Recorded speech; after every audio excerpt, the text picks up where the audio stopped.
Bak bangkai ditutupi busuknya tercium juga. Ada aktor utama dari Hambalang yang kemudian bisa diproses. Talking about single fighter kan, karena kan korupsi di mana-mana nggak mungkin single fighter. Ya menurut saya potensi itu selalu akan ada sepanjang kalau recordnya itu KPK menangani polisi. Karena apapun ini sudah menghabiskan anggaran yang triliun. Sebaiknya Pak SBY dan Ibas lah bisa juga bersaksi untuk kebenaran dan lain-lain. Esensinya menuduh dan menyerang saya. Hubungannya dengan Pak SBY? Dari kasus Hambalang inilah Pak SBY pertama kali melancarkan kudeta. 10 tahun dipendam sendiri, Angelina Sondak bongkar bobroknya dunia politik. Aku tidak mau dikorbankan sendiri. Angelina Sondak tampil perdana di layar kaca usai 10 tahun mendekam di penjara. Kita ketahui bersama bahwa Angelina Sondak tersandung kasus penggelapan dana Wisma Atlet Hambalang. Sudah membayar kesalahannya dengan hukuman 10 tahun penjara, Angelina Sondak masih dihantui bayangan kesalahannya di masa lalu. Angelina Sondak yang saat itu sebagai wakil anggota DPR mengaku sangat trauma kembali menjadi politisi.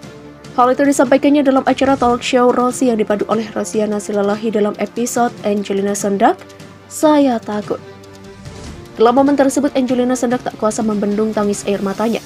Awalnya, Ibunda Kianu Masaid ini ditanya oleh host Rosiana Silalahi, apa yang membuat dirinya baru 3-4 tahun sadar apa yang dilakukannya salah. Karena saya masih ingin berjuang agar supaya hakim, karena aku sedang mengajukan banding, kasasi, PK, atau peninjauan kembali untuk percaya. Tapi itu hasilnya tidak sesuai, ya sudah, demikian ujar Angie. Dengan berderai air mata, Angelina Sondak mengungkapkan penyesalannya yang dilakukan 10 tahun terakhir.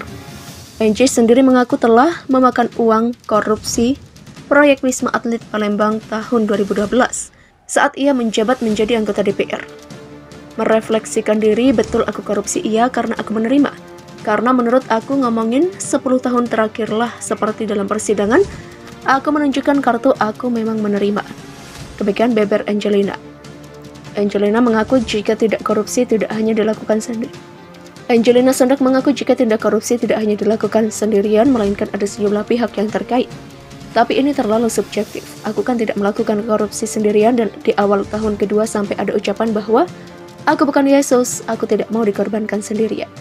Angie menyayangkan keputusan pengadilan yang menjatuhkannya hukuman kurung penjara 10 tahun. Setelah 3 tahun pertama menyerah dengan keadaan, Angie mengaku sulit menaruh kepercayaan orang kepada dirinya. Ketika aku bebas dan tidak ada orang yang percaya, aku maklumi. Mudah-mudahan seperjalanannya waktu dengan aku menjadi aku sekarang, demikian ungkapnya. Mantan politisi Partai Demokrat ini menyadari kesalahannya di masa lalu membuatnya sulit mendapatkan kepercayaan dari orang lain.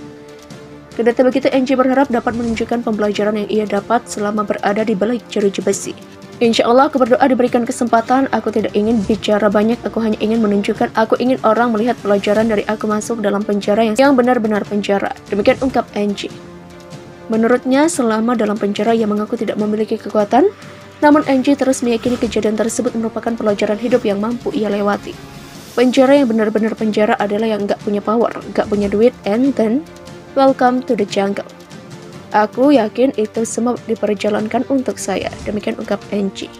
Kini Angelina Sondak hanya ingin kebenaran kasus itu terungkap tanpa ia harus menyebut apapun lagi. Satu yang diharapkan oleh Angie hanya kepercayaan dari putranya, Keanu.